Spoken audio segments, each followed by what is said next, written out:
The saddest thing about broken promises is that eventually the people waiting for them stop believing they will ever come true. My daughter Natalie turned 13 on a bright Saturday morning in early June, and I wanted everything to be perfect for her. The backyard behind our house was covered with colorful decorations. Balloons floated from the fence posts, and long tables held enough food for family and friends. For weeks, I had planned every detail. Natalie deserved that. She had spent most of her life learning not to expect too much from people, especially from one person. By 8 o'clock that morning, I was already carrying trays of cupcakes from the kitchen while Natalie helped arrange gift bags on a table near the patio. She looked beautiful in a pale blue dress, her blonde hair pulled back with a ribbon she had picked out herself. For a little while, everything felt peaceful. Then I noticed the empty chair. It sat near the center of the main table beside Natalie. I had placed it there days earlier. Nobody needed to ask who it was for. Natalie noticed me looking at it and offered a small smile. "You can move it if you want," she said. "Why would I do that?" I asked. She shrugged. "I do not think he is coming." Her voice carried no anger. That was what hurt the most. There was no disappointment left in her, only acceptance. At 13 years old, she had already learned not to count on her father. I forced a smile and adjusted one of the balloons. "He said he would be here." Natalie looked toward the driveway. "He says that a lot." Then she walked away before I could answer. I stood there staring at the empty chair. My ex-husband Jason had promised Natalie he would come, just like he had promised to attend school plays, soccer games, parent nights, birthday dinners. Sometimes he showed up. Often he did not. Every missed event came with an explanation. Work emergency, traffic, important meeting, family obligation. After a while, the excuses all sounded the same. Around noon, guests began arriving. Cousins ran through the yard. Grandparents carried gifts. Music played softly through outdoor speakers. Laughter filled the air. Natalie greeted everyone warmly, but every few minutes her eyes drifted toward the driveway. Every single time, it was empty. I hated watching that. A child should never have to wonder whether a parent is going to appear at their birthday party. By 1 o'clock, nearly everyone had arrived. The party was officially starting. The empty chair remained untouched. My sister leaned close and whispered, "Maybe you should move it." Before I could answer, Natalie shook her head. "Leave it there." We both looked at her. She smiled again, but this one looked different. Older somehow. "If he comes, he comes. If he does not, everyone will know where he was supposed to sit." The word stayed with me. Then, just as I opened my mouth to respond, a black SUV slowly turned into the driveway. Every conversation seemed to pause at once. Natalie stopped moving, and I immediately knew that the day was about to become much more complicated than I had planned. The black SUV rolled slowly to a stop near the curb, and every eye in the backyard seemed to follow it. For a second, nobody spoke. Then the driver's door opened, and Jason stepped out wearing sunglasses and an expensive casual blazer that looked more appropriate for a business lunch than a 13-year-old girl's birthday party. A moment later, the passenger door opened. Brooke climbed out beside him carrying several glossy gift bags with luxury store logos printed across the sides. Together, they looked like the perfect couple from a magazine advertisement. Confident, polished, completely unaware of the tension waiting for them. Natalie stood perfectly still beside the gift table. I watched her expression carefully. She was happy he had come. That much was obvious. But there was caution there too. The kind of caution children develop after being disappointed too many times. Jason smiled broadly as he approached. "There is my birthday girl." Natalie smiled back and accepted his hug. It was warm but brief. Not awkward, just unfamiliar. Jason seemed not to notice. Brooke immediately stepped forward. "You have gotten so tall," she said brightly. "I cannot believe how much you have grown." Natalie thanked her politely. Brooke was not rude. In fact, she was almost aggressively friendly. The problem was that she acted like she already knew everything about Natalie, as though she had been there for every milestone, every struggle, every victory. She had not. Jason began greeting relatives as if he were the host of the event rather than a guest arriving nearly an hour late. Several people responded politely. Others simply nodded. My sister gave me a look that said she was already preparing herself for whatever came next. Then Jason spotted the empty chair. "You saved me a seat," he said with a grin. Natalie looked at him. Of course. There was something in her voice I could not quite identify.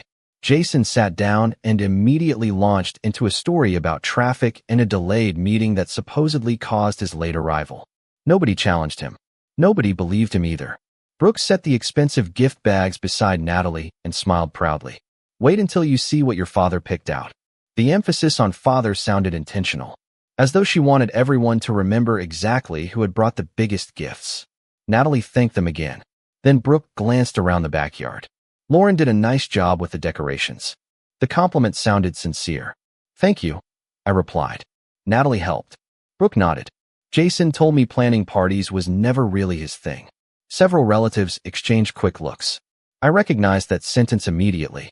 It was the kind of statement that sounded harmless unless you knew the history behind it.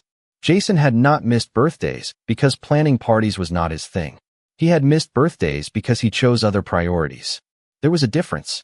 Brooke continued smiling, completely unaware of the reactions around her. The more she spoke, the clearer it became that she believed a version of our family story that was missing large pieces.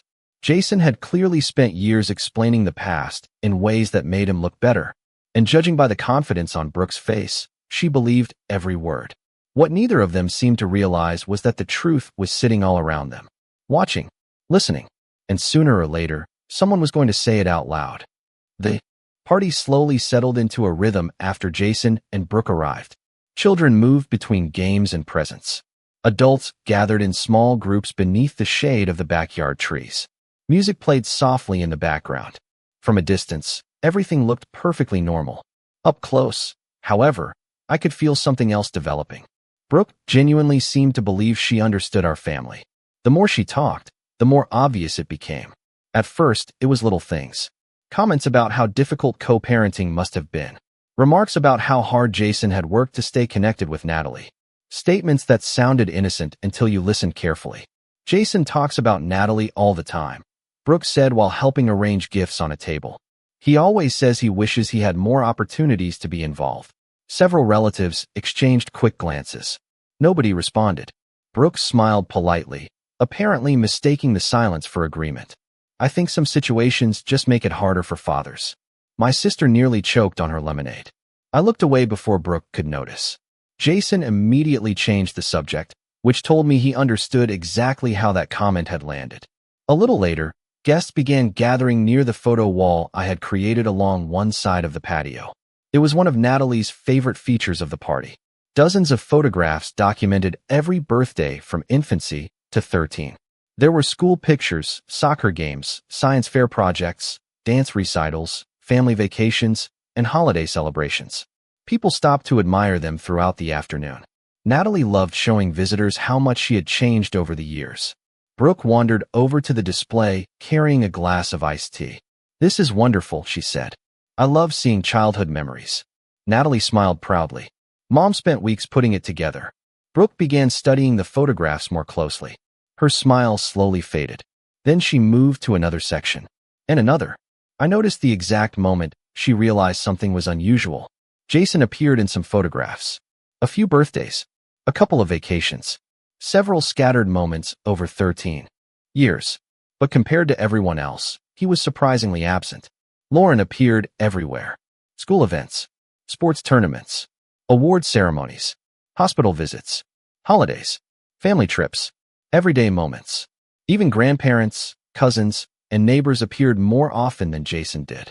Brooke frowned slightly and continued moving down the display. "There are a lot of pictures here," she said carefully. Natalie nodded. "Mom keeps everything." "That is amazing." Brooke paused. "Were these all taken by your mother?" "Most of them," Natalie answered. "Sometimes Grandpa helped too." Brooke glanced toward Jason across the yard. For the first time all day, uncertainty appeared in her expression. It was subtle, barely noticeable, but it was there. The story she believed was beginning to collide with physical evidence hanging in front of her. Jason noticed her looking and immediately walked over. "Pretty impressive, right?" he said with a forced smile. Brooke nodded slowly. "It is." Then her eyes returned to the photographs.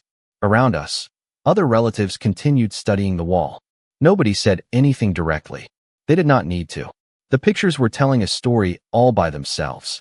And judging by the look on Brooke's face, it was not the story she had been told.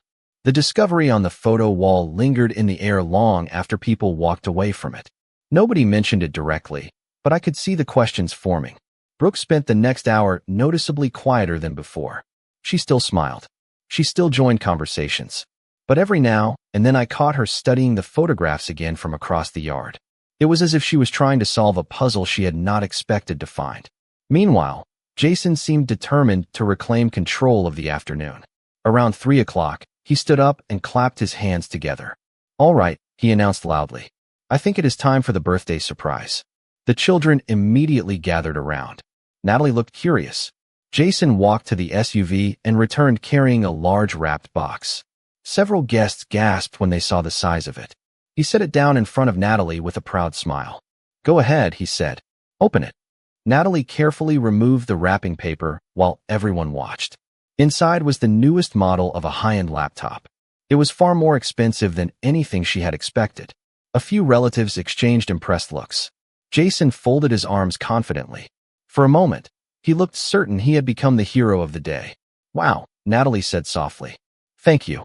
She genuinely seemed grateful. Jason smiled wider. "I knew you would love it." Brooke beamed beside him. "Your father spent weeks researching the best one." Natalie nodded politely. Then she looked over toward me.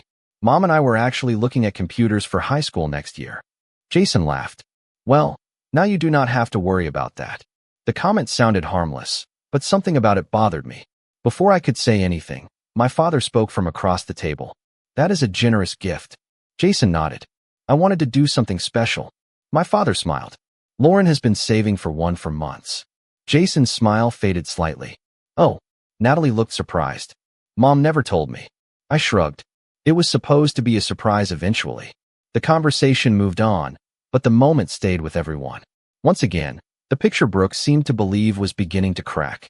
She had probably imagined Jason stepping in to provide something his daughter needed because nobody else could. Instead, she was learning that plans had already been made long before he arrived. Later, while guests enjoyed cake and ice cream, I noticed Brooke standing alone near the photo wall again. This time she was not looking at the pictures.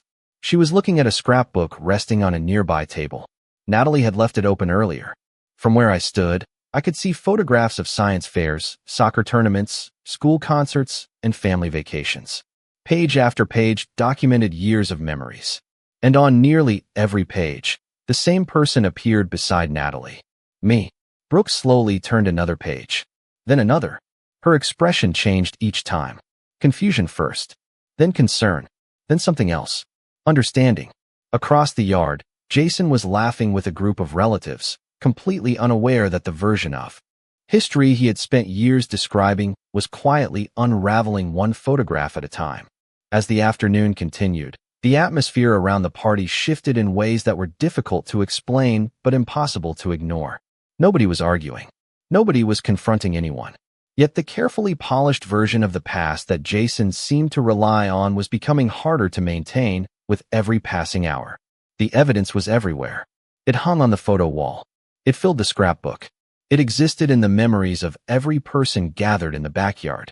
Natalie, thankfully, remained focused on enjoying her birthday. She laughed with friends, opened cards from relatives, and spent time showing everyone her new gifts. Watching her smile reminded me why I had worked so hard to make the day special. For a while, I almost forgot about the tension. Then I noticed Brooke sitting beside Natalie near the patio.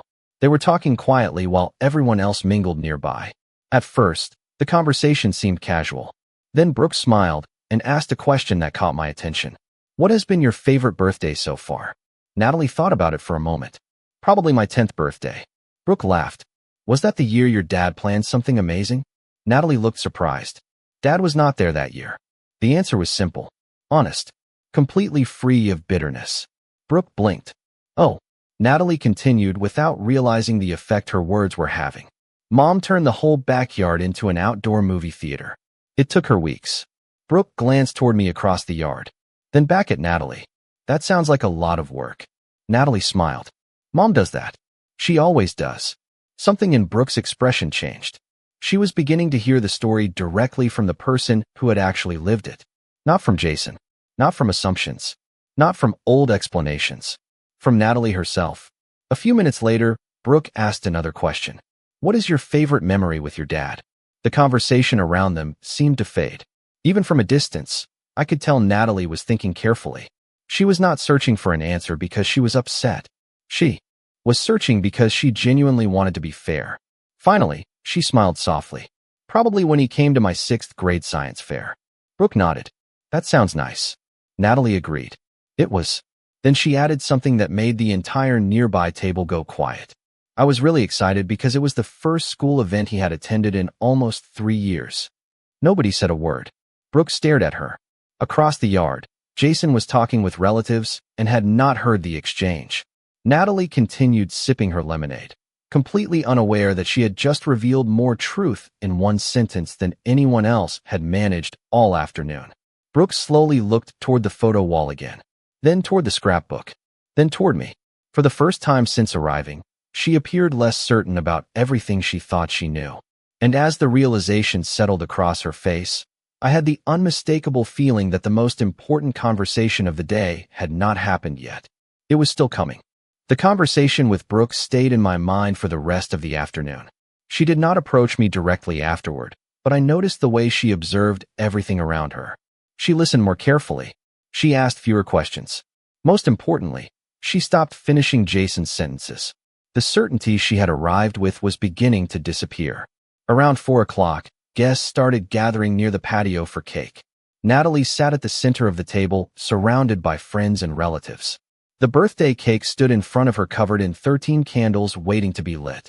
Everyone seemed relaxed again, at least on the surface. Then Brooke quietly walked over and took the empty seat beside Natalie. "Can I ask you something?" she said gently. Natalie nodded. "Sure." Brooke smiled. "What would you say is your favorite family memory?" It sounded like a harmless question, the kind adults ask children every day. Natalie leaned back and thought about it. Several nearby relatives listened without meaning to. "There are a lot," she said.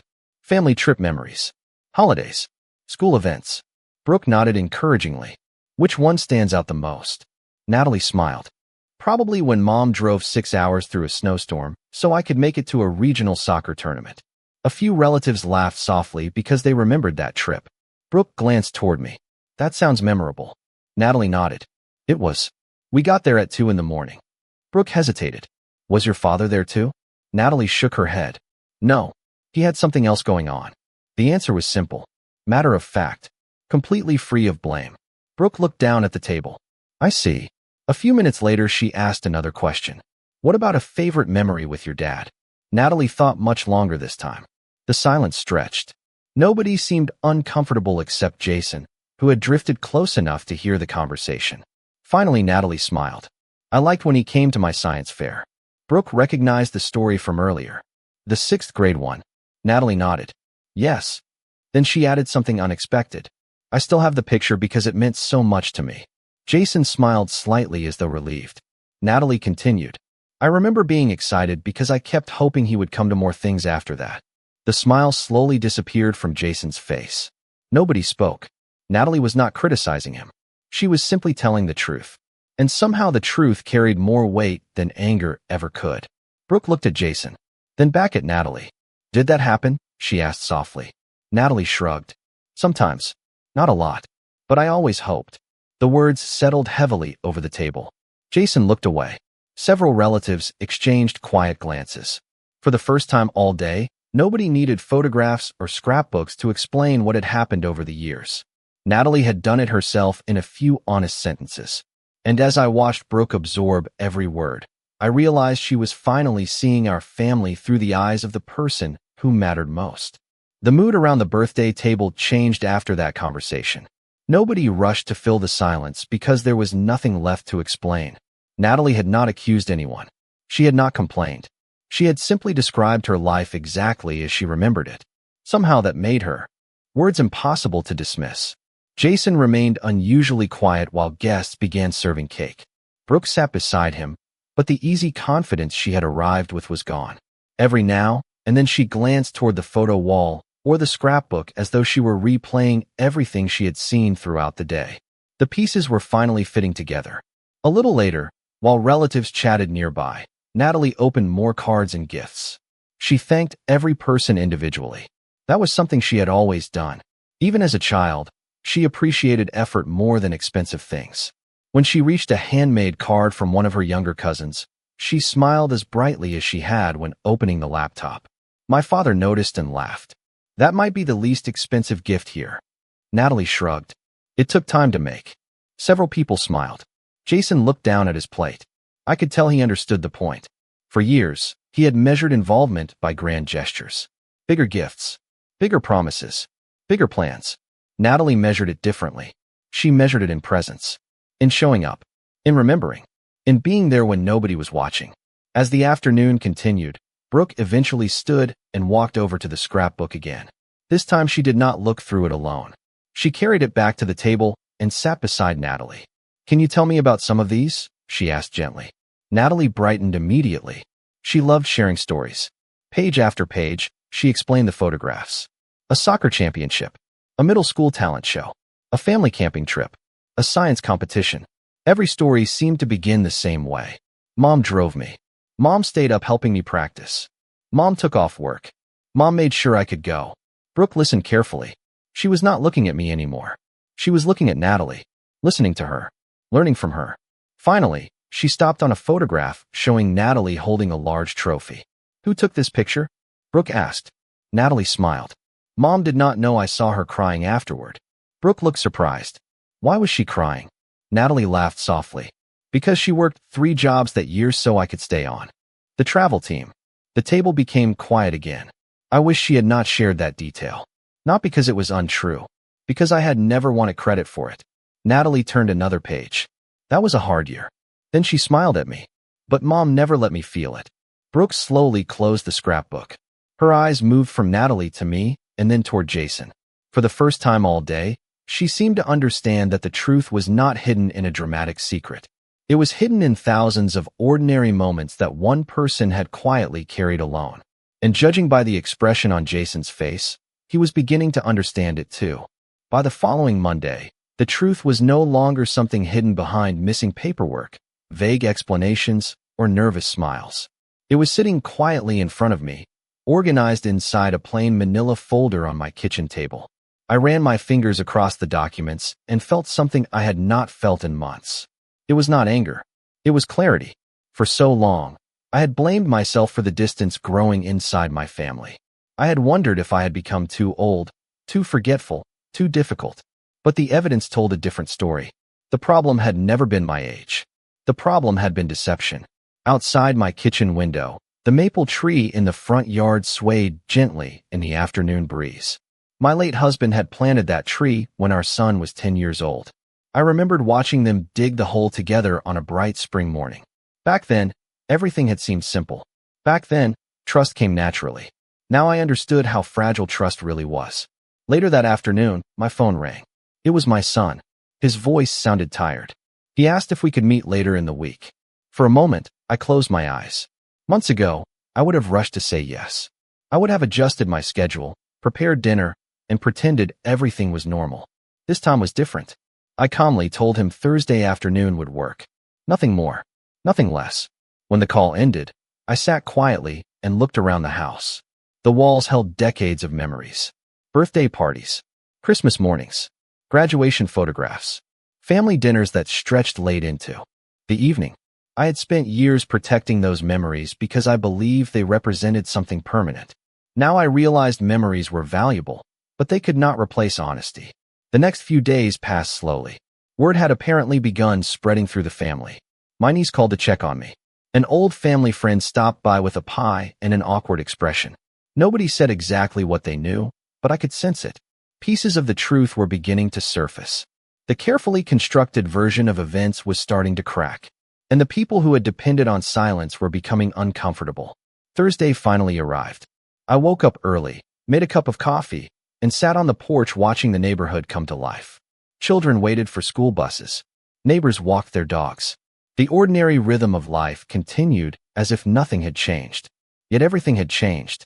For the first time since this nightmare began, I was no longer waiting for someone else to explain my reality to me. I already knew the truth. More importantly, I knew my worth. Whatever happened during the meeting later that day, I would not walk into that room as a confused widow searching for answers. I would walk in as a woman who had finally stopped doubting herself. And deep down, I had a feeling that the people who had underestimated me were about to discover just how dangerous quiet strength could be. My son arrived 10 minutes early. That alone told me something was wrong. He had spent years rushing through conversations, glancing at his watch, treating every family visit like an item on a calendar. But when I opened the front door that afternoon, he stood there without his usual confidence. His shoulders seemed lower. His expression looked older. For a moment, I saw the little boy who used to run into my arms after school. Then the moment passed. We sat across from each other at the kitchen table, the same table where I had helped him with homework, celebrated report cards, and comforted him through heartbreaks. He wrapped both hands around a coffee mug, but never took a sip. The silence stretched between us. Finally, he spoke. He asked if I had been talking to lawyers. I looked at him carefully before answering. I told him that after everything that had happened, I believed understanding the facts was simply common sense. His eyes dropped to the table. That reaction told me more than any words could. He already knew. Maybe not every detail. Maybe not every document. But he knew enough to be worried. He began explaining that there had been misunderstandings. That paperwork could be confusing. That mistakes happened. I listened quietly. Months ago, I might have interrupted. I might have defended him. I might have helped him finish his excuses. This time I allowed every word to settle into the room exactly as it was spoken. The truth has a strange effect on people. Once you know it, you hear everything differently. After several minutes, his explanations started sounding less like explanations and more like attempts to protect himself from responsibility. Then he asked a question that surprised me. He asked if I was angry. I thought about it carefully before answering. The honest answer was complicated. Anger had come and gone. So had sadness. So had disappointment. What remained now was something quieter. Acceptance. I told him I was no longer focused on anger. I was focused on understanding who I could trust. Those words seemed to hit him harder than anything else I had said. He looked away toward the window. Outside, the afternoon sunlight painted long shadows across the lawn. Neither of us spoke for several seconds. Then he admitted something I never expected to hear. He said he should have paid more attention. He said there had been moments when things did not make sense, but he chose not to ask questions because life felt easier that way. Hearing that hurt more than the deception itself. Not because it was cruel, but because it was honest. Sometimes betrayal is not an action. Sometimes it is the decision to look away when something feels wrong. I nodded slowly. There was nothing left to argue about. We both understood what had happened. Before leaving, he stood near the doorway and hesitated. It looked like he wanted to say something else. An apology perhaps. A promise. A request for forgiveness. But the words never came. He simply nodded and walked toward his car. I watched from the porch as he drove away. The distance between us remained, but something important had changed. For the first time, he had stopped hiding behind excuses. And for the first time, I realized that the next chapter of this story would not be about uncovering the truth. It would be about deciding what the truth would cost.